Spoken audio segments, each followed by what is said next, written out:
চিকিৎসকের অবহেলায় রাজধানীর গ্রিন রোডের গ্রিন লাইফ হাসপাতালে রোগীর মৃত্যু হয়েছে, অভিযোগ স্বজনদের। চিকিৎসা না দিয়ে আইসিইউ এর খরচ নিশ্চিতে চাপ দেয় হাসপাতালটির জরুরি বিভাগের চিকিৎসক ডাক্তার সজীব নজরুল। এমনটি জানিয়েছেন চিকিৎসা নিতে আসা মৃতের স্বজনরা। বিস্তারিত ইফতেখার রেজার রিপোর্টে। স্বজনরা অভিযোগ করেন, মৃত আজিজুল হক অসুস্থ বোধ করলে গ্রিন লাইফ হাসপাতালে তাকে আনা হয়। তাদের অভিযোগ, দ্রুত চিকিৎসা শুরু করতে হাসপাতালটির জরুরি বিভাগের চিকিৎসক ডাক্তার সজীব নজরুল কালক্ষেপণ করেন রোগীর ভর্তি ও চিকিৎসা ব্যয় বিষয়টিকে সামনে এনে। এক পর্যায়ে দ্রুত রোগীর শারীরিক অবস্থা অবনতির দিকে গেলে উপায় না পেয়ে আইসিইউতে স্থানান্তর করা হলেও শেষ রক্ষা হয়নি আজিজুল হকের। উনি বারবার বলছিল আমাকে আইসিইউতে নিয়ে যান, আমাকে আইসিইউতে নিয়ে যান। হ্যাঁ, ডাক্তার হচ্ছে পেডিয়াট্রিকের আরেকটা পেশেন্ট ছিল এই কর্নারে, উনি সেখানে দাঁড়ায় মানে আয়াত বা নার্স যাই আছে তাকে হচ্ছে নির্দেশ দিচ্ছিল, উনি সামনে যেয়ে কথা বলেন। আয়া দিয়ে চিকিৎসা করাচ্ছে, ডাক্তার পাশে দাঁড়িয়ে আছে, আয়া দিয়ে চিকিৎসা করাচ্ছে, ডাক্তার হচ্ছে আমাদের সাথে ডিল করতেছে এভাবে যে আগে টাকার হিসাব জেনে আসেন। অভিযোগের প্রেক্ষিতে কর্তব্যরত চিকিৎসককে প্রশ্ন করা হলে তিনি বলেন, কালক্ষেপণের বিষয়টি সঠিক নয়। পেশেন্ট এত অস্থির এবং রেস্টেড ছিল যে ইসিজিটা আমরা ঠিক মতো করতে পারিনি, এবং সেটা করার পরে এবং আমি প্রথম যখন পেশেন্টটা দেখে ওনার ছেলেকে বলছি ওনার ভর্তি রাখবে, আর আমরা ওষুধগুলি লিখে দিছি, ওনারা ওষুধ দিছে ইঞ্জেকশন দেওয়ার পরে, কিন্তু তখন ওনারা আমাদের ডিসিশন জানান। এ বিষয়ে হাসপাতাল কর্তৃপক্ষ জানান, বরখাস্ত করা হয়েছে জরুরি বিভাগের কর্তব্যরত চিকিৎসককে। তার বিরুদ্ধে ব্যবস্থা নেওয়া, ওনাকে অব্যাহতি দেওয়া, আন্তরিক দুঃখ প্রকাশ করা, অনাকাঙ্ক্ষিত ঘটনার জন্য দুঃখ প্রকাশ করা, এরপরে যাতে এরকম রিপিটেশন যাতে না হয়, অন্য কোনো রোগী যাতে সাফার না করে সে ব্যবস্থা আমরা যাতে নিশ্চিত করতে পারি, সেটা প্রয়োজনীয় ব্যবস্থা আমরা নেব। পরে গ্রিন লাইফ হাসপাতালের ওই চিকিৎসককে পুলিশ আটক করে। Iftekhar Reza, NTV news, Dhaka. পতিত আওয়ামী লীগ সরকার ও শেখ হাসিনার সাথে ভারতের অতি সখ্যতা থাকায় রাজনৈতিক পট পরিবর্তনে দুদেশের সম্পর্কের ঘাটতি দেখা দেয়। কিন্তু সম্প্রতি হঠাৎ করে ভারত বাংলাদেশ সম্পর্কের বৈরিতাকে ষড়যন্ত্র হিসেবে দেখছেন বিশ্লেষকরা। তারা বলছেন, সংখ্যালঘু নির্যাতন এবং হিন্দু মুসলিম সম্পর্ক নিয়ে অপপ্রচারের মাধ্যমে সাম্প্রদায়িক সম্প্রীতি নষ্ট করা হচ্ছে। সংকট উত্তরণে দীর্ঘমেয়াদী সমাধানের পথ তৈরির তাগিদ বিশ্লেষকদের। ভারত বাংলাদেশ সম্পর্ক নিয়ে মুকসিমুল আহসানের 2 পর্বের ধারাবাহিকের আজ দেখুন প্রথম পর্ব। 5 আগস্ট ছাত্র জনতার গণ অভ্যুত্থানের মধ্য দিয়ে ক্ষমতাচ্যুত হয় আওয়ামী লীগ সরকার। রাজনৈতিক পট পরিবর্তনের ক্ষণে ভারতে পালিয়ে যান শেখ হাসিনা। বিতর্কিত নির্বাচনের মাধ্যমে আওয়ামী লীগের ক্ষমতায় টিকে থাকা এবং শেখ হাসিনাকে ভারতে আশ্রয় দেয় দেশটির প্রতি ক্ষোভ বাড়ে এদেশের মানুষের। প্রথম থেকেই আমরা কিছু কিছু মানে কি বলবো, একটু নেগেটিভ টোন এসেছে বাংলাদেশ থেকে ইন্ডিয়ার প্রতি। সেটা স্বাভাবিক, কারণ ভারতকে হয়তো তারা খুব দেখেছে দ্যাট ইন্ডিয়ার বা আওয়ামী লীগের সঙ্গে এত ক্লোজলি অ্যাসোসিয়েটেড যে তারা তাকে ভিন্ন করে দেখতে পাচ্ছে না। লাস্ট দুটো ইলেকশন স্পেশালি খুব মানে কি বলবো, ফ্রি অ্যান্ড ফেয়ার হয়নি বলেই একটা ধারণা হয়ে গেছিল দ্যাট শেখ হাসিনা একটা জোর করে টিকে গেছে জায়গায়। আর সেই যে রাগটা বাংলাদেশে তার ওপরে, সেই রাগটাও এসে এখন পড়েছে ভারতের ওপরে। আওয়ামী লীগ সরকারের পতনের পর সংখ্যালঘু সম্প্রদায়ের ওপর ভারতীয় গণমাধ্যমে অপপ্রচার হচ্ছে উল্লেখ করে বিশ্লেষকরা বলছেন, এসব হামলার বেশিরভাগই হিন্দু বিবেচনায় হয়নি, বরং তা হয়েছে রাজনৈতিক কারণে। একজন হিন্দু একজন মুসলিম, তাদের মধ্যে কোনো একটা বিভেদের কারণে এটা এমন পর্যায়ে গেল যে একজন হয়তো এই দ্বন্দ্বের পরিপ্রেক্ষিতে মারা গেল। এখন একজন মুসলমান মারা গেলে হয়তো তাকে তখন সেক্ষেত্রে বলা হয় যে এই দ্বন্দ্বের কারণে একজন মারা গেছে। একজন হিন্দু মারা গেলে একজন সংখ্যালঘুষ্ঠকে নিহত করা হয়েছে, অথচ ঘটনা কিন্তু একটাই। সুতরাং একই ঘটনা কিন্তু এর ব্যাখ্যা প্রচার মাধ্যমে কিভাবে যাচ্ছে তার উপরে একটা প্রতিফলন সৃষ্টি হয়। মাইনরিটিদের উপরে যে ভায়োলেন্স হয়নি সেটা তো না, কিছুটা তো ভায়োলেন্স হয়েছে, কিন্তু যেই মাত্রার কথা তারা বলছে সেটা তো একটা বড় মানে সেটা তো ঠিক না। একই সঙ্গে তারা বলছেন, ভারতে বাংলাদেশি হাইকমিশন অফিসে হামলা কিংবা চট্টগ্রামে আইনজীবী সাইফুল ইসলাম আলিফের মৃত্যুর পরও সহনশীল পরিচয় দেখিয়েছে এদেশের মানুষ। কিন্তু জাতীয় পতাকা অবমাননা এবং সংখ্যালঘু সম্প্রদায়ের নির্যাতন নিয়ে যে অপপ্রচার হচ্ছে তা উস্কে দিচ্ছে ঘৃণা এবং ক্ষোভকে, বাড়ছে উত্তেজনা, যাকে ষড়যন্ত্র হিসেবে দেখছেন আন্তর্জাতিক সম্পর্ক বিশ্লেষকরা। আমার মনে হচ্ছে এর পেছনে নিশ্চয়ই কোনো পরিকল্পনা ষড়যন্ত্র যাই বলেন না কেন কিছু একটা নিশ্চয়ই কাজ করছে, কারণ এই সাম্প্রতিক বিষয়টা তো আজকের না, এটা বিগত আওয়ামী লীগ সরকারের সময়টা হয়েছে, কিন্তু তার কি প্রতিক্রিয়া ভারতে এভাবে হয়েছিল? এই যে পত্রিকাগুলোতে বা তাদের প্রচার মাধ্যমগুলোতে বাংলাদেশের বিপক্ষে যে অবস্থান, সুতরাং এটা কেন হচ্ছে? একটা ভেস্টেড কোয়ার্টার তো নিশ্চয়ই আছে যারা এটা চেষ্টা করছে এটাকে আরো মানে কি বলবো এটাকে বেশি করে করার। এই যে যেটা বলা হচ্ছে বারবার যে এখানে এই ইনসিডেন্টটা হলো, এখানে এইটা হলো, খুব খারাপ খারাপ ইমেজেস আমাদের চারিদিকে ছড়াচ্ছে, স্পেশালি সোশ্যাল মিডিয়ার সামনে। দুদেশের সম্পর্কের বিদ্যমান চ্যালেঞ্জ উত্তরণে দীর্ঘমেয়াদী সমাধানের উদ্যোগ নেওয়া জরুরি বলে মনে করেন আন্তর্জাতিক সম্পর্ক বিশ্লেষকরা। আপনি যখন একটা মেজরিটেরিয়ান ডেমোক্রেসির মধ্যে থাকেন তখন মাইনরিটি ইস্যুটা বারবার উঠে আসে। সো আমাদেরকে একটা লং টার্ম পার্সপেক্টিভ নিয়ে কীভাবে মাইনরিটিদের ইস্যুটাকে আমরা অ্যাড্রেস করতে পারি সেটা আমাদেরকে অবশ্যই দেখতে হবে। সেই সাথে বিশেষজ্ঞরা মনে করেন ভারত বাংলাদেশের সম্পর্ককে এগিয়ে নিতে দ্বন্দ্ব সংঘাতের পথ পরিহার করতে হবে, আলোচনাই হতে পারে সমাধানের কার্যকর উপায়। Muksimul Hasan, NTV news, Dhaka. সংবিধানের পঞ্চদশ সংশোধনী বাতিল করেছে হাইকোর্ট। সেখানে আছেন আমাদের সহকর্মী হাসান জাভেদ, আমরা সরাসরি তার সাথে কথা বলছি। জাভেদ, আপনি আমাদেরকে এই বিষয়ে আপনার কাছে কি কি তথ্য আছে তা জানাবেন। মিতা, সংবিধানের যে পঞ্চদশ সংশোধনী হয়েছিল সেই সংশোধনীকে মানে চ্যালেঞ্জ করে হাইকোর্টে রিট করেছিল সুজন সম্পাদক বদিউল আলম মজুমদার। তারপর আরও বিএনপির মহাসচিব, জামাত ইসলামের সেক্রেটারি সহ আরও কয়েকজন এই মামলায় পক্ষভুক্ত হয়েছেন। তারপর আদালত রুল জারি করেছিল যে কেন তত্ত্বাবধায়ক সরকার ব্যবস্থাটা বাতিল করে যে পঞ্চদশ সংশোধনীটা হয়েছিল আওয়ামী লীগ সরকার আমলে তা কেন অবৈধ ঘোষণা করা হবে না। তারপর 23 কার্য দিবস এটার উপর শুনানি হয়। শুনানি শেষে আজকে এখনও কিন্তু রায় ঘোষণা চলছে। তো ইতিমধ্যে আমরা যে তথ্যটা জানতে পেরেছি যে তত্ত্বাবধায়ক সরকার ব্যবস্থাটা বাতিল করে যে পঞ্চদশ সংশোধনী হয়েছিল সেই অংশটাকে মানে অবৈধ ঘোষণা করছে। তার মানে হচ্ছে সংবিধানে তত্ত্বাবধায়ক সরকার ব্যবস্থাটা আবার ফিরে আসছে এই হাইকোর্টের রায়ের মাধ্যমে। এইটুকু আমরা এখন পর্যন্ত বলতে পারি। আপনি জানেন যে পঞ্চদশ সংশোধনীর মাধ্যমে যে কয়েকটি বিষয় এনেছিল এবং বাতিল করেছিল তার মধ্যে হচ্ছে তত্ত্বাবধায়ক সরকার ব্যবস্থাটা বিলোপ করেছিল, শেখ মুজিবুর রহমানকে জাতির পিতা হিসেবে স্বীকৃতি দেওয়া হয়েছিল পঞ্চদশ সংশোধনীর মাধ্যমে, এবং সেখানে নারী আসন সংসদের যে 45টি ছিল সেখানে 50টি করা হয়েছিল। এখন এই বিষয়গুলি থাকবে কি থাকবে না আসলে পূর্ণাঙ্গ রায়ের পর বোঝা যাবে। এখনও কিন্তু রায় ঘোষণা করছেন বিচারপতি ফারাহ মাহবুব, যেই 2 সদস্যের যে বেঞ্চ হাইকোর্টের, তারা রায় ঘোষণা করছেন। 10:50 তারা রায় ঘোষণা শুরু করেন এবং রায় ঘোষণাকে কেন্দ্র করে আমরা দেখেছি যে এই মামলার যে মূল যে রিটকারী ছিলেন বদিউল আলম মজুমদার, তিনিও কিন্তু কোর্টে উপস্থিত আছেন, অ্যাটর্নি জেনারেল সহ যে তার যারা এখানে পক্ষভুক্ত হয়েছিলেন তাদের আইনজীবীরা সেখানে আছেন এবং রায় ঘোষণা হচ্ছেন। সবাই কিন্তু অধীর আগ্রহে এখানে যে জিনিসটা অপেক্ষা করছিলেন যে তত্ত্বাবধায়ক সরকার ব্যবস্থাটা থাকবে কি থাকবে না, কিন্তু এটা স্পষ্ট, এটা তত্ত্বাবধায়ক সরকার ব্যবস্থাটা এখন সংযোজন হচ্ছে সংবিধানে, এটাই স্পষ্ট হয়েছে।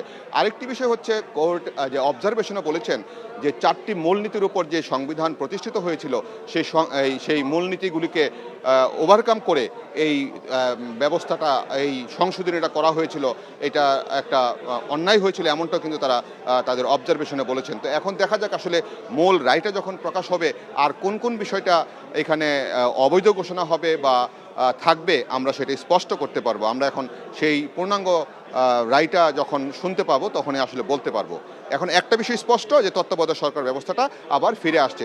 এখানে আরেকটি জিনিস বলেছেন যে সংবিধানের 'ত্রয়োদশ সংশোধনী বাতিল করে আপিল বিভাগ যে রায় দিয়েছিল সেখানে কিন্তু বলেছিল যে 10 এবং 11তম জাতীয় সংসদ নির্বাচন তত্ত্বাবধায়ক সরকার ব্যবস্থায় হতে পারে, কিন্তু সেই পূর্ণাঙ্গ বিডিআর হত্যাকাণ্ডে ন্যায় বিচার নিশ্চিতে আগামী 5 কার্যদিবসের মধ্যে তদন্ত কমিটি গঠন করা হবে বলে জানিয়েছেন স্বরাষ্ট্র উপদেষ্টা অবসরপ্রাপ্ত লেফটেন্যান্ট জেনারেল জাহাঙ্গীর আলম চৌধুরী।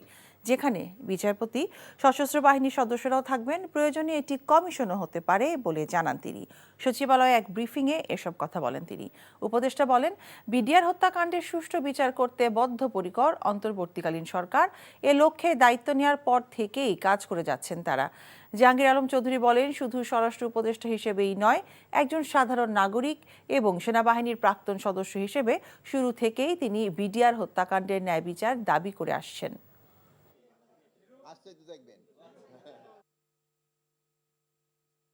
শুধু স্বরাষ্ট্র মন্ত্রণালয়ের দায়িত্বপ্রাপ্ত উপদেষ্টা হিসেবেই নয়, একজন সাধারণ নাগরিক এবং সেনাবাহিনীর প্রাক্তন সদস্য হিসাবে আমি শুরু থেকেই বিডিআর হত্যাকাণ্ডের ন্যায় বিচার দাবি করে আসছি। বিডিআর হত্যাকাণ্ডের ন্যায় বিচার নিশ্চিতকরণের জন্য আগামী 5 কার্য দিবসের মধ্যেই একটি তদন্ত কমিটি গঠন করা হবে। 40 বছরের জলাবদ্ধতা সমস্যায় অর্থনৈতিকভাবে পর্যুদস্ত হয়ে পড়া যশোরের ভবদহ এলাকার দরিদ্র বয়স্ক নারী পুরুষের মাঝে কম্বল বিতরণ করেছে এনটিভি। শীতের দাপট শুরু হওয়ার সাথে সাথে কম্বল হাতে পেয়ে এনটিভির জন্য প্রাণ ভরে দোয়া করেছেন সবাই। দরিদ্র ছিন্নমূল মানুষের জন্য সামর্থ্যবানরা যেন এভাবে আরও এগিয়ে আসেন সেই কামনাও করেছেন তারা। যশোর থেকে সাইফুল ইসলাম সজলের পাঠানো রিপোর্ট। যশোরে অভয়নগর উপজেলার মসিহাটি গ্রামের সঞ্চিতা বিশ্বাসের বাড়িতে পানি উঠেছিল ভাদ্র মাসে। এরপর 4 মাস হতে চলল, এখনও তার বাড়িতে হাঁটু সমান পানি। একের পর এক সাঁকো বসানো প্রায় আধা কিলোমিটার পেরিয়ে উঠতে হয় মূল রাস্তায়। বাঁশের সাঁকো দিয়েই যেতে হয় রান্নাঘরে, টয়লেটে কিংবা গরুর গোয়ালে। পুরো বাড়ি ও এলাকা জুড়ে যেন বাঁশের সাঁকোর এক গোলক ধাঁধা। বছরের পর বছর ধরে জলাবদ্ধতায় জীবনের স্বাভাবিক ছন্দ হারিয়ে ফেলা সঞ্চিতা বিশ্বাসের পরিবার শীতের জন্য আলাদা কাপড় কেনার কথা চিন্তাই করতে পারেন না।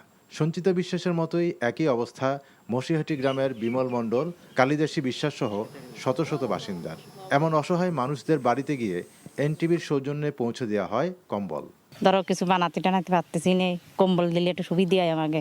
তোমরা দেশ তো একটা কম্বল, তোমরা ভালো থাকো, আরো বড় হও। এনটিভি দোয়া করো, ওরা যেন মানুষের কল্যাণে কাজ করতে পারে। পরে সুন্দুলি এসটি স্কুল অ্যান্ড কলেজ চত্বরে ভবদহ এলাকার দরিদ্র অসহায় বয়স্কদের মাঝেও এনটিভির সৌজন্যে কম্বল বিতরণ করা হয়। কয়েক দশক ধরে ভবদহ জলাবদ্ধতা সমস্যা নিরসনে আন্দোলনরত ভবদহ পানি নিষ্কাশন সংগ্রাম কমিটির নেতারা কম্বল বিতরণ অনুষ্ঠানে উপস্থিত থেকে অসহায় মানুষদের মাঝে কম্বল বিতরণ করেন। এনটিভির পক্ষ থেকে কম্বল উপহার পেয়ে কৃতজ্ঞতা জানাতে ভোলেনি ভবদহবাসীরা। আমরা এই শীতে কষ্ট পাচ্ছি, এই কম্বলটা পেয়ে আমরা খুব শান্তি মনে করতেছি। এনটিভির দোয়া করি যেন তারা এইভাবে জনগণের পিছনে দাঁড়ায়। এনটিভির এই কম্বল দেওয়া দেখে অনেকে এগিয়ে আসবে এবং এই এলাকার মানুষ উপকৃত হবে। স্থানীয়রা বলছেন, এনটিভির দেখানো পথে যদি বিত্তবানরা এইভাবে এগিয়ে আসে তাহলে এই শীতে ভবদহ এলাকার মানুষ বাঁচার সাহস খুঁজে পাবে। NTV news desk. গুম, খুন, হত্যাসহ বেশিরভাগ মানবতা বিরোধী অপরাধের নিউক্লিয়াস ছিলেন শেখ হাসিনা। তার নির্দেশে গুম ও গণহত্যা হয়েছে বলে আন্তর্জাতিক অপরাধ ট্রাইব্যুনালে তদন্ত রিপোর্ট পেশ করেছে প্রসিকিউশন। এদিকে শেখ হাসিনাকে ফেরাতে রেড নোটিশ জারির বিষয়ে জানতে চেয়ে 15 দিনের মধ্যে পুলিশের মহাপরিদর্শককে নির্দেশ দিয়েছে ট্রাইব্যুনাল। নিয়ামুল আজিজ সাদিকের রিপোর্ট। মানবতা বিরোধী অপরাধে অভিযুক্ত 45 আসামির মধ্যে আওয়ামী লীগের সাবেক মন্ত্রী, প্রতিমন্ত্রী ও সচিবদের 16 জনকে আদালতে আনা হয়। 3টি আলাদা প্রিজন ভ্যানে সালমান এফ রহমান, ডাক্তার দীপু মনি, আনিসুল হক, জুনায়েদ আহমেদ পলক, শাহজাহান খান, হাসানুল হক ইনু, তৌফিকে এলাহি চৌধুরী সহ একে একে হাজির করা হয় আসামিদের। 1 ঘণ্টা ধরে শেখ হাসিনার বিরুদ্ধে হত্যা, গণহত্যা এবং গুমের বিষয়ে আদালতে শুনানি করে প্রসিকিউশন। চিফ প্রসিকিউটর বলেন, শেখ হাসিনার নির্দেশে বেশিরভাগ অপরাধ সংগঠিত হয়েছিল। সিস্টেম্যাটিক্যালি বাংলাদেশের হাজার হাজার মানুষকে শেখ হাসিনার নির্দেশে এবং তার পরিকল্পনায় গোপন কারাগারের নিষ্ঠুরতম পন্থায় বছরের পর বছর আটক রেখে তাদেরকে নির্যাতন, হত্যা করা এবং তাদের লাশকে সিমেন্টের বস্তার সাথে বেঁধে বিভিন্ন নদীতে ফেলে দিয়ে নিশ্চিহ্ন করে দেওয়ার যে অপরাধগুলো সংগঠিত হয়েছে। আওয়ামী লীগের সভানেত্রীকে বন্দি বিনিময় চুক্তি অথবা ইন্টারপোলের মাধ্যমে আনার বিষয়ে অগ্রগতি জানাতে 15 দিনের সময় দেওয়া হয়েছে বলে জানায় প্রসিকিউশন। আদালতের যে গ্রেপ্তারি পরোয়ানা সেটা কার্যকরের কি ব্যবস্থা এবং ভারতের সাথে সম্পাদিত যে অপরাধীর বহিঃসমর্পণ চুক্তি অর্থাৎ এক্সট্রাডিশন ট্রিটি সেই অনুযায়ী কতদূর ব্যবস্থা নেওয়া হয়েছে। তৌফিকে ইলাহি ও কর্নেল ফারুক খানের আইনজীবী বলেন, তাদের বিরুদ্ধে পূর্ণাঙ্গ অভিযোগ না পেয়ে হাইকোর্টে আবেদন করবেন। প্রাথমিক অভিযোগনামা যেটা পেয়েছি সেটা কপি অফ এলিগেশন না, সেই বিষয়ে আদালত শুনানি অন্তে কোনো আদেশ প্রদান করেননি। সংবিধানের 102 ইনভোক করে অনারেবল হাইকোর্ট ডিভিশনে যেতে পারি। আগামী 18 ফেব্রুয়ারি পরবর্তী শুনানির দিন ঠিক করা হয়েছে। Niamul Aziz Sadiq, NTV news, Dhaka. বিএনপির স্থায়ী কমিটির সদস্য আমির খসরু মাহমুদ চৌধুরী বলেছেন, কয়েকজন লোক টেবিলে বসে সংস্কার করা যায় না। জনগণের ম্যান্ডেট নিয়ে নির্বাচিত সরকারই সংসদে পরিপূর্ণ সংস্কার করবে। ডক্টর অ্যাসোসিয়েশন অব বাংলাদেশ ড্যাব আয়োজিত জুলাই আগস্টে গণঅভ্যুত্থানে আহতদের আর্থিক সহায়তা অনুষ্ঠানে এসব বলেন তিনি। রাজনীতিবিদদের উদ্দেশ্যে খারাপ হলে কোনো সংস্কারই কাজে আসবে না মন্তব্য করে খসরু জানান, দলের ঘোষিত 31 দফা বাস্তবায়নে বদ্ধপরিকর বিএনপি। আওয়ামী লীগ দেশকে ধ্বংস করার পরও যে বাংলাদেশ দাঁড়িয়ে আছে তা শহীদ রাষ্ট্রপতি জিয়াউর রহমানের সার্বিক সংস্কারের ফসল বলেও দাবি করেন বিএনপির নীতি নির্ধারণী ফোরামের এই সদস্য। পাকিস্তানদের বিরুদ্ধে অবস্থান নিয়ে প্রথম মুক্তিযুদ্ধের এখন কিছু হলে ভালো, না হলেও অসুবিধা নাই, কিন্তু রিফর্ম হতে হবে সংসদে। 31 দফা আমরা আগামী দিনে জনগণের ম্যান্ডেট নিয়ে জাতীয় সরকার গঠন করে আমরা সংসদে আগামী দিনে পরিপূর্ণভাবে আমরা 31 দফা বাস্তবায়ন করবো ইনশাআল্লাহ। সুতরাং রিফর্মের গল্প আমাদের সামনে করে কোনো লাভ হবে না। রিফর্ম হতে হবে সংসদে, রিফর্ম হতে হবে জনগণের ম্যান্ডেট নিয়ে এবং গণতান্ত্রিক প্রক্রিয়ার মাধ্যমে। রাজধানী কারওয়ান বাজারের এফটিসি রেল ক্রসিং আটকে বিক্ষোভ করেছে রেলের অস্থায়ী শ্রমিকরা। এতে 1 ঘণ্টা বন্ধ ছিল সারা দেশের সাথে রেল যোগাযোগ।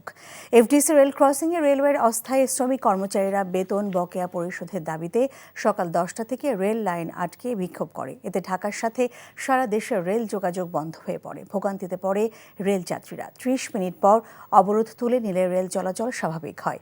নারায়ণগঞ্জ থেকে টঙ্গী বিভাগে অস্থায়ী ভিত্তিতে নিয়োগ পাওয়া কর্মচারীরা গত 6 মাসে বেতন ভাতা পাচ্ছেন না। তারা জানান, সারা দেশে প্রায় 7,500 অস্থায়ী শ্রমিক রয়েছে।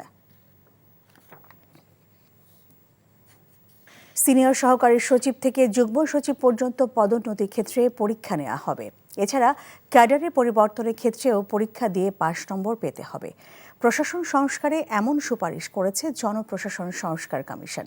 সচিবালয়ে মত বিনিময় সভায় এসব কথা বলেন কমিশন প্রধান আব্দুল মুঈন চৌধুরী। তিনি বলেন, গেল 15 বছরের মতো প্রশাসনে দলীয়করণ আগে এত হয়নি, ভবিষ্যতে এতটা দলীয়করণ হবে না বলে আশা প্রকাশ করেন তিনি। মুঈন চৌধুরী জানান, চাকরি পাওয়া ও পাসপোর্ট নেওয়া কোনো ক্ষেত্রেই পুলিশ ভেরিফিকেশন না রাখার সুপারিশ করা হবে। আমাদের সকলের অভিজ্ঞতার আলোকে আমরা বিভিন্ন জিনিস তুলে ধরছি, ঠিক আছে। এখন এইটা গভর্নমেন্ট ফাইনালি, এই সরকার কি করবেন সেটা সরকারের, আমাদের না। তো ওনারা যেটা যদি আমাদের পুরো হুবহু আমাদেরটা অ্যাপ্রুভ করেন, আমি একটা কথা বলছি, এটা সরকারের সিদ্ধান্ত, তো করেন যদি, তাহলে অনেক জিনিস পরিবর্তন হবে। আর যদি ওনারা পুরোটা না করেন, তাহলে হয়তো আংশিক কিছু কিছু জিনিস আসবে। দেশের সরকারি ও বেসরকারি স্কুলে প্রথম থেকে নবম শ্রেণী পর্যন্ত ভর্তির ফলাফল ডিজিটাল লটারির মাধ্যমে প্রকাশ করা হয়েছে। সকালে রাজধানীর সেগুনবাগিচায় আন্তর্জাতিক মাতৃভাষা ইনস্টিটিউটে এই লটারির উদ্বোধন করেন শিক্ষা মন্ত্রণালয়ের বিশেষ সহকারী অধ্যাপক মোহাম্মদ আমিনুল ইসলাম। শিক্ষার্থী ও অভিভাবকরা ঘরে বসে ডিজিটাল লটারির ফলাফল অনলাইন ও SMS এর মাধ্যমে জানতে পারবেন বলে জানানো হয়। এই সময় লটারিতে নির্বাচন প্রক্রিয়ায় সরকারি নিয়মে ভর্তি নীতিমালা অনুসরণ করা হয়েছে। নীতিমালা অনুযায়ী সাধারণ ক্যাচমেন্ট, মুক্তিযোদ্ধা বা শহীদ মুক্তিযোদ্ধাদের পুত্র কন্যা, সরকারি প্রাথমিক বিদ্যালয়, প্রতিবন্ধী কোটা সহ নিয়মানুযায়ী সব কোটা বিবেচনা করা হয়েছে।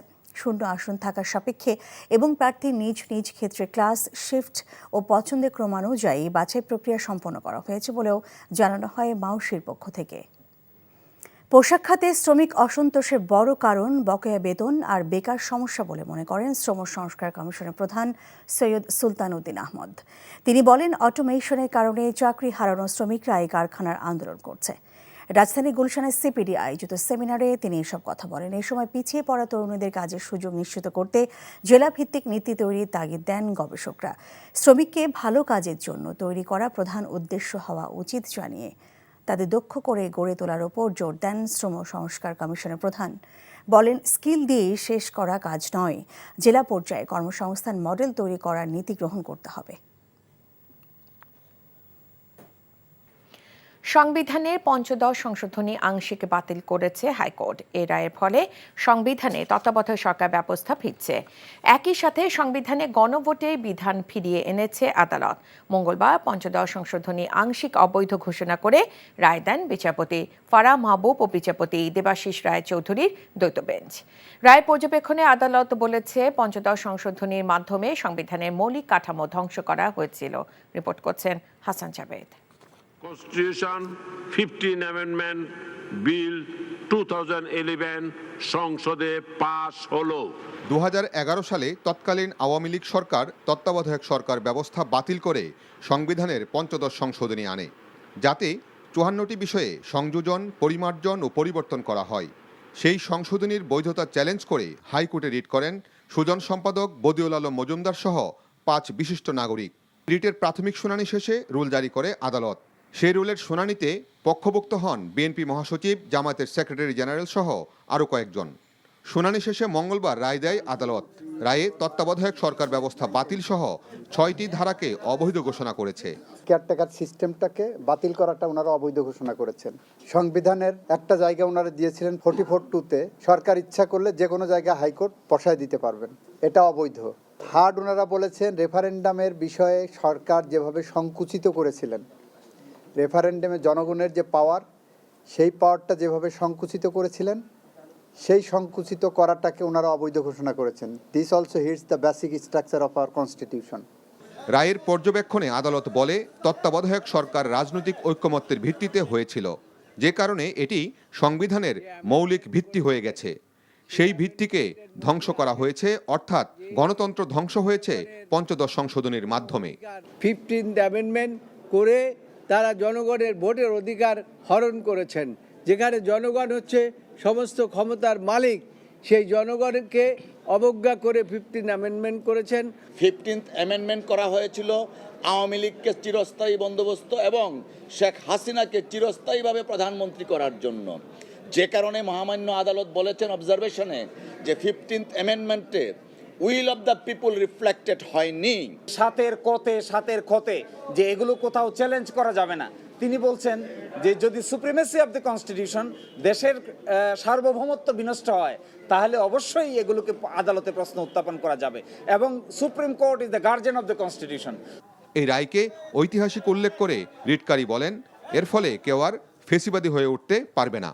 গণতান্ত্রিক ব্যবস্থা ফিরে আসলো এটা বলা যাবে না। গণতান্ত্রিক ব্যবস্থা ফিরে আসার একটা গুরুত্বপূর্ণ দ্বার উন্মোচিত হলো। এটা নির্ভর করবে ভবিষ্যতে আমরা কিভাবে আচরণ করি। সংবিধানের পঞ্চদশ সংশোধনীর মাধ্যমে তত্ত্বাবধায়ক সরকার ব্যবস্থা বিলোপ করা হয়েছিল।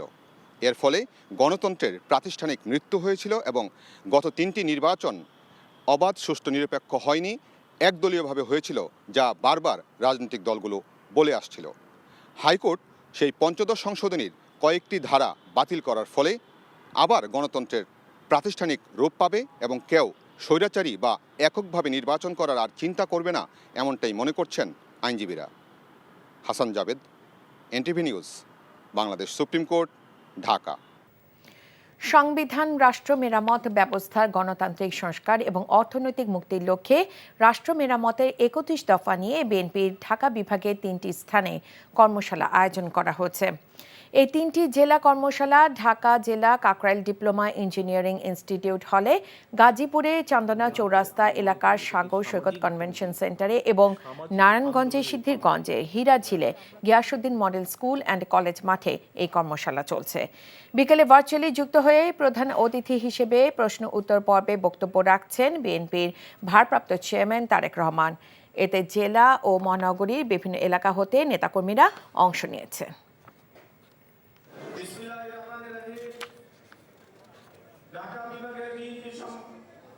আমাদের আদর্শের জনক শহীদ রাষ্ট্রপতি জিয়াউর রহমান ঢাকা বিভাগে 3 জেলায় প্রশিক্ষণ কর্মশালায় অনলাইনে যুক্ত হয়ে বক্তব্য রাখছেন বিএনপির ভারপ্রাপ্ত চেয়ারম্যান তারেক রহমান। সরাসরি যাচ্ছি তার বক্তব্যে। আপনারা সারাদিন এখানে আলোচনা করেছেন প্রতি জেলায় এবং তারপরে বিকেল বেলায় কিছু কারো কিছু প্রশ্ন ছিল, জানার ছিল, সেগুলো নিয়ে আমরা কম বেশি আলাপ করেছি। আপনারা নিজেরাই খেয়াল করে দেখুন, আপনারা যেই বিষয়গুলো নিয়ে সারাদিন আলোচনা করেছেন এবং আপনাদের প্রশ্নের মধ্যে যেই বিষয়গুলো চলে এসছে, বিষয়গুলি কি ছিল? বিষয়গুলো ছিল, বলা যায় বিষয়গুলো সবগুলোই ছিল কিন্তু দেশের এবং দেশের মানুষের বিভিন্ন সুবিধা অসুবিধা সমস্যা নিয়ে, কনসার্ন নিয়ে আপনারা আলোচনা করেছেন। কেন আপনারা এই বিষয়গুলো আলোচনা করেছেন? খুব সহজভাবে যদি বলতে হয়, আপনারা যেই নেতৃবৃন্দ আজকে আমার সামনে বসে আছেন, থানা বা উপজেলা পর্যায়ে বা পৌরসভা পর্যায়ের নেতৃবৃন্দ, আপনারা কিন্তু প্রতিনিয়ত মানুষের সাথে, সাধারণ মানুষের সাথে উঠছেন, বসছেন, কথা বলছেন, দেখছেন, জানছেন, শুনছেন তাদের কাছ থেকে, এবং তাদের চিন্তা ভাবনার রিফ্লেকশন গুলোই কিন্তু আপনাদের প্রশ্নের মাধ্যমে উঠে এসেছে। এখন প্রিয় সহকর্মীবৃন্দ, আলোচনায় মোটামুটি ভাবে আপনারা বুঝতে পেরেছেন যে আমরা 31 দফার মাধ্যমে দেশ এবং দেশের মানুষকে নিয়ে ভবিষ্যতে কি চিন্তা করছি, কিভাবে রাষ্ট্রের কাঠামোর কিছু মেরামত করা সম্ভব হয়। আমরা বিগত যেই পলাতক স্বৈরাচারের বিরুদ্ধে দল মত নির্বিশেষে, শ্রেণী পেশা নির্বিশেষে প্রতিটি মানুষ আমরা দেখেছি কিভাবে জুলাই আগস্ট মাসে নেমে এসেছিলেন রাজপথে। এই সকল মানুষকে সাথে নিয়ে, সকল মানুষের কম বেশি সকলের যেই প্রয়োজন, তাদের যে চাওয়া প্রত্যাশা, দেশকে নিয়ে, ভবিষ্যৎকে নিয়ে, তার একটি সমষ্টিগত চিন্তার প্রতিফলন আমাদের এই 31 দফা। আপনাদের কথাবার্তাতেও সেগুলি আসছে। এখন প্রিয় সহকর্মীবৃন্দ, এই বিষয়গুলোকে নিয়ে আপনারা আজকে যা সারাদিন আলোচনা নিজেরা করেছেন, যা জেনেছেন, যা শুনেছেন, যা বুঝেছেন, এগুলো আমাদেরকে কিন্তু নিয়ে যেতে হবে আরো প্রান্তিক পর্যায়ের মানুষের কাছে, প্রান্তিক পর্যায়ের মানুষের কাছে নিয়ে যেতে হবে। আপনারা কৃষককে নিয়ে আলাপ করেছেন, এই 31 দফা কৃষকের কাছে নিয়ে যেতে হবে।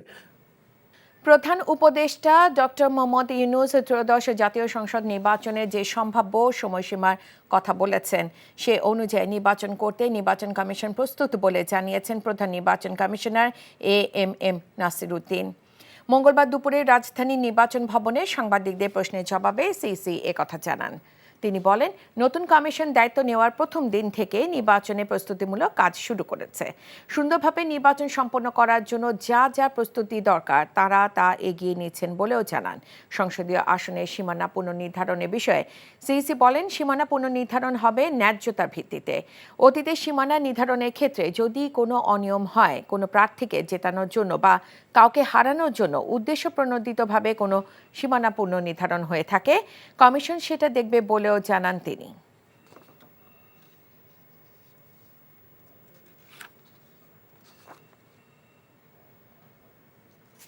নৌ পরিবহন মন্ত্রণালয়ের উপদেষ্টা অবসরপ্রাপ্ত brigadier general M Shakhawat Hossain বলেছেন, ভারত মুক্তিযুদ্ধের ইতিহাসকে অন্যভাবে দেখতেই পারে, এটা তাদের দৃষ্টিভঙ্গির ব্যাপার। তবে মুক্তিযুদ্ধ ছিল একান্তই বাংলাদেশের আপামর মানুষের লড়াই, যদিও সেই যুদ্ধে ভারত বাংলাদেশকে সহায়তা করেছে। সকালে সিলেট মেরিন একাডেমির কুচকাওয়াজ অনুষ্ঠানে যোগ দিয়ে এসব কথা বলেন নৌ পরিবহন উপদেষ্টা। মেরিন একাডেমির মাঠে ক্যাডেটদের সালাম গ্রহণ করেন উপদেষ্টা। এবছর সিলেট একাডেমি থেকে সব বিষয়ে সর্বোচ্চ কৃতিত্বের জন্য কমান্ড্যান্ট স্বর্ণপদক পেয়েছেন মাহমুদুল আলম সায়েম।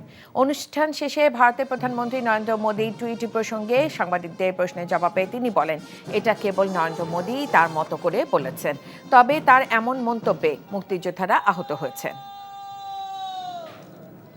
বাংলাদেশের মানুষ এখন নতুনভাবে রাজনীতিকে দেখতে চাইছে, কোনো বিশেষ দলের লেজুবৃত্তির রাজনীতি দেখতে চায় না বলে মন্তব্য করেছেন বিএনপির সহ আন্তর্জাতিক বিষয়ক সম্পাদক ব্যারিস্টার রুমিন ফারহানা।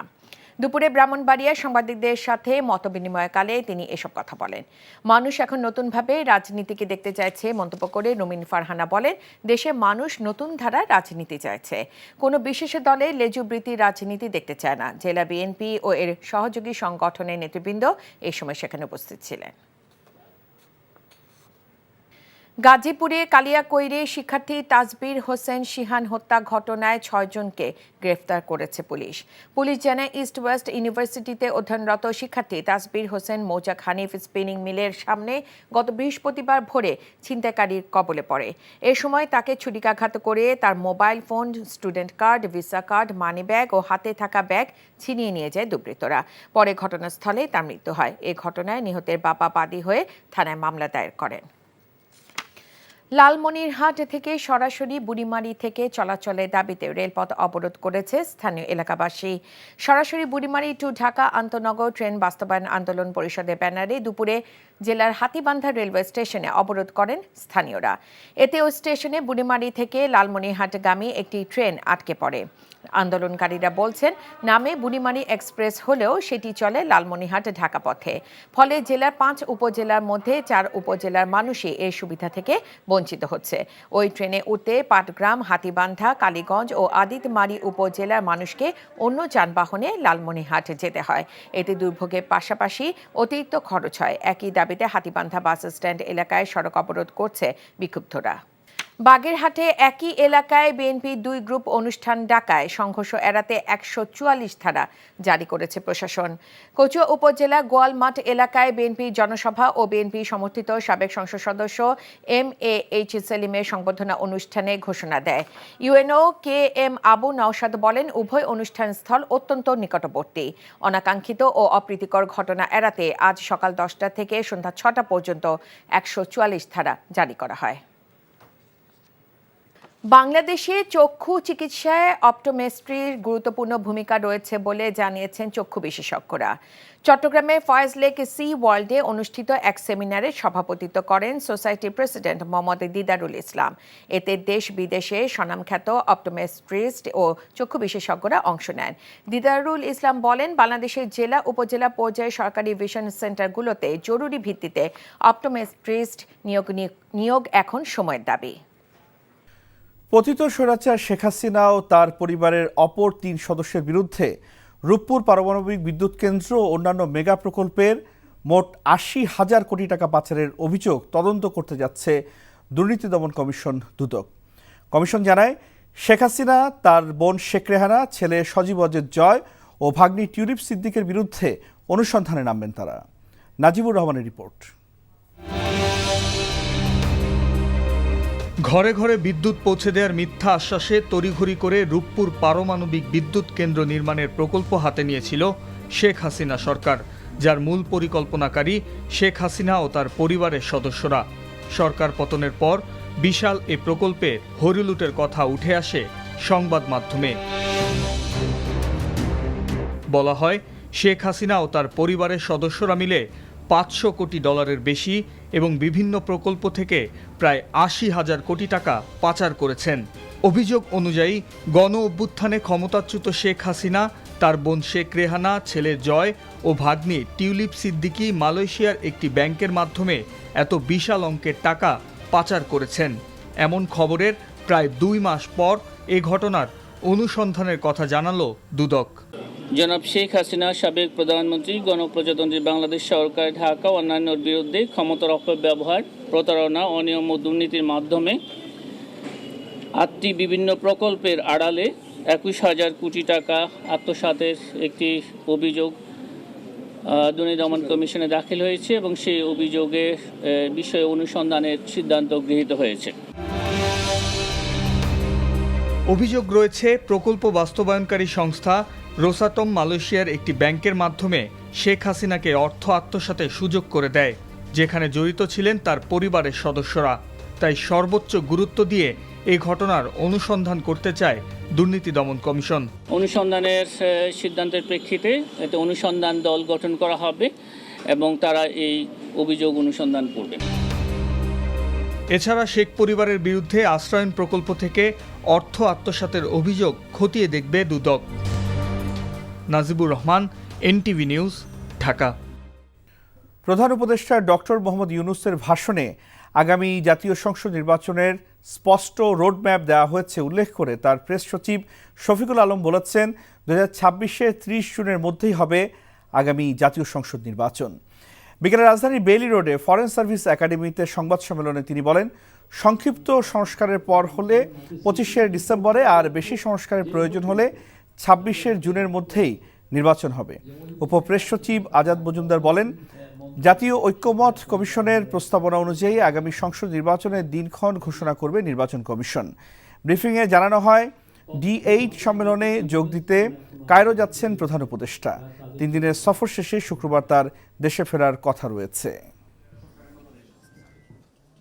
খুব স্পষ্ট রোডম্যাপ দেওয়া হয়েছে, ঠিক না? যদি মানে কম রিফর্ম হয় সেক্ষেত্রে মানে আপনি দেখেছেন যে ডিসেম্বরের মধ্যেও হতে পারে। উনি একটা আলোকপাত করেছেন, আর এক্সাক্ট ডেট কি এটা তো সত্যিকার অর্থে অনেক ক্ষেত্রে এটা ডিপেন্ড করবে রিফর্মের উপর, বাট উনি একটা মানে টাইম একটা দিয়ে দিয়েছেন। এর চেয়ে আর ক্লিয়ার রোড ম্যাপ আর কি হতে পারে? আপনি এক্সপেক্ট করতে পারেন যে ইলেকশন হচ্ছে 2026-এর জুনের 30 তারিখের মধ্যে। দেশের স্বাধীনতা সার্বভৌমত্বের বিরুদ্ধে ষড়যন্ত্র থেমে যায়নি উল্লেখ করে বিএনপির ভারপ্রাপ্ত চেয়ারম্যান তারেক রহমান বলেছেন, নিশিরাত আর দাবি নির্বাচনের বিশ্বাস করে না বিএনপি। জনগণের সঙ্গে থেকে জনগণকে সঙ্গে রাখতে নেতাকর্মীদের প্রতি আহ্বান জানান তারেক রহমান। বলেন, নির্বাচনী পুলসিরাতে জনগণই একমাত্র শক্তি।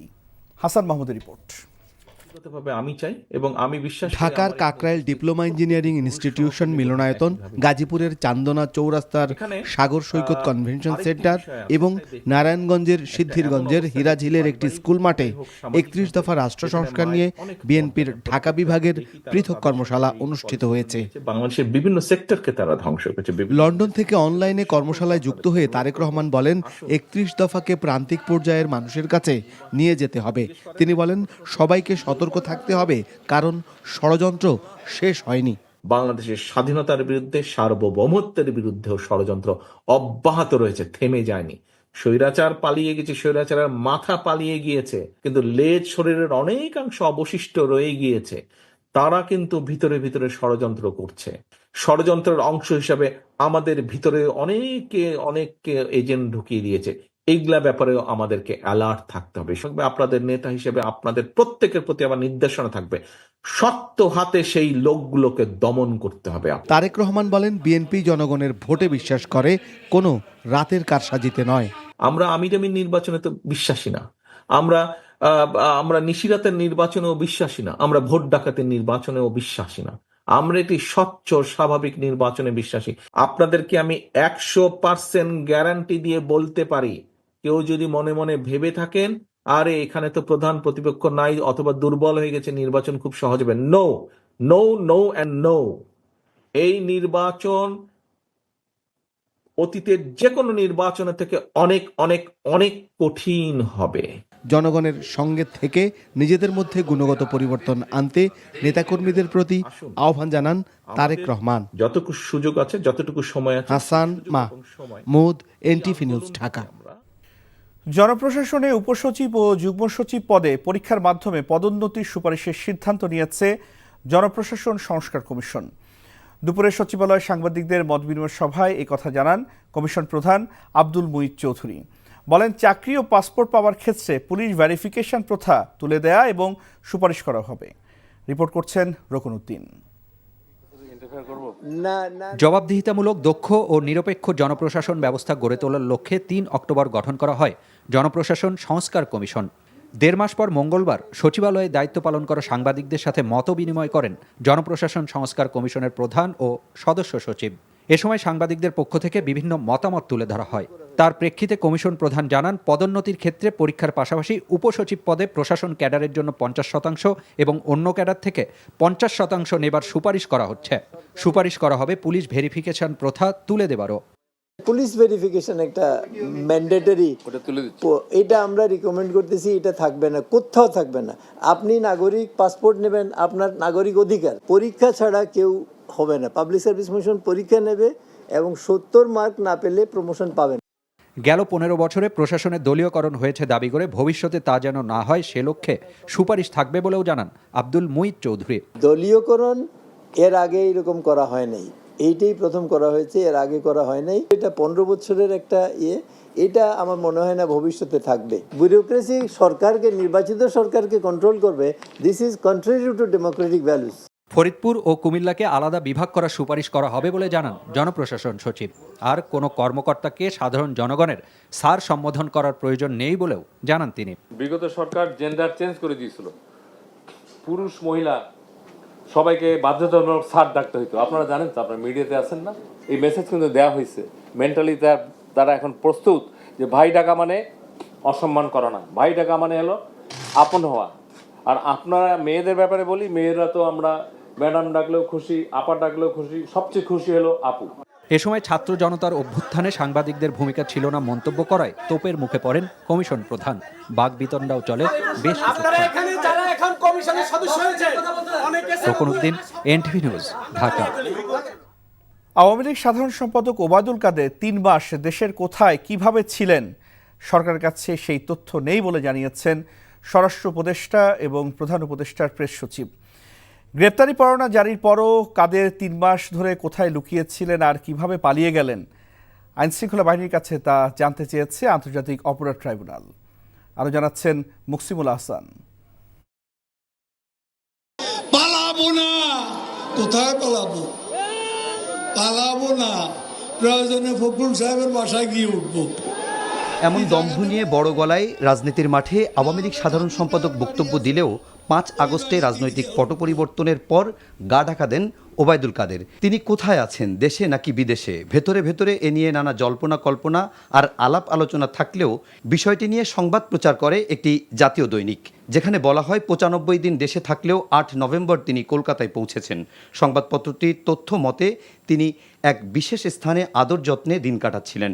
সবুজ সংকেত পাওয়ার পর সড়ক পথে তিনি বিশেষ ব্যবস্থায় ভারতের মেঘালয়ের রাজধানী শিলং পৌঁছান, সেখান থেকে যান কলকাতায়।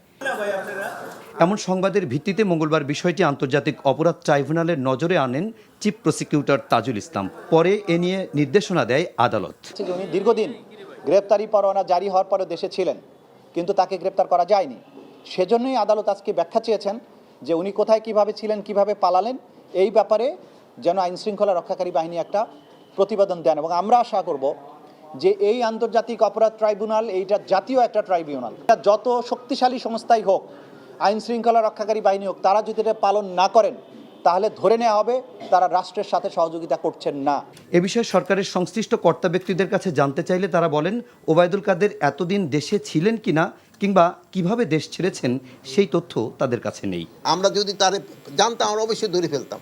আপনারা বলেন যে আপনারা একটা খবর দিচ্ছেন তাই ওই জায়গায় লুকে আছে, আমরা তারে ধরি নাই। আগে সরকারের যে প্রাইম মিনিস্টার ছিল, ওনার আত্মীয় স্বজনের 16টা এমপি ছিল, উনি কিন্তু আগে সব কটারই বাগাই দিয়েছে। এই দিক ক্ষেত্রে হয়েছে, এরা আগেই চলে গেছে, এরা তো বুঝতে পারছে যে আমরা তো ধরা খেয়ে যাবো। ওবায়দুল কাদের 3 মাস বাংলাদেশে ছিলেন কি ছিলেন না, এটা পুরো জিনিসটা তো আমরা তো সত্যি এটা তো তথ্যভাবে আমরা তো এভিডেন্সটা আমরা এখনো আমাদের হাতে নাই। একই সঙ্গে তারা বলছেন বিষয়টি খতিয়ে দেখা হচ্ছে, তবে 5 থেকে 8 আগস্ট পর্যন্ত যারা দেশ ছেড়ে পালিয়েছেন তাদের বিষয়ে স্পষ্ট ব্যাখ্যা দেওয়া সম্ভব না, কেননা তখন দেশে কোনো সরকারই ছিল না। Muksimul Ahsan, NTV news, Dhaka. স্বরাষ্ট্র উপদেষ্টার ঘোষিত সময়ের মধ্যে বিডিআর হত্যাকাণ্ডের বিচার নিশ্চিতে কমিশন গঠন না হলে ভুক্তভোগী পরিবারের সদস্যদের নিয়ে রাজপথে নামার হুঁশিয়ারি দিয়েছেন বৈষম্য বিরোধী ছাত্র আন্দোলনের কেন্দ্রীয় সমন্বয়ক মাহিন সরকার। সকালে জাতীয় শহীদ মিনারে বিডিআর হত্যাকাণ্ডে ভুক্তভোগী পরিবারের সদস্যদের নিয়ে সমাবেশে এই হুঁশিয়ারি দেন তিনি। এ সময় মাহিন সরকার কমিশনে ভুক্তভোগী পরিবারের সদস্য, সাবেক সেনা সদস্য ও ছাত্র প্রতিনিধি রাখার দাবি করেন। এছাড়া বর্ডার গার্ড বাংলাদেশ বিজিবি নাম পরিবর্তন করে বিডিআর নামকরণ করার দাবিও জানান তিনি। এ সময় উপস্থিত ভুক্তভোগী পরিবারের সদস্যরা বিচারের নামে যে সকল নিরপরাধ বিডিআর সদস্য এখনও জেলে বন্দী আছেন তাদের দ্রুত মুক্তির দাবি জানান।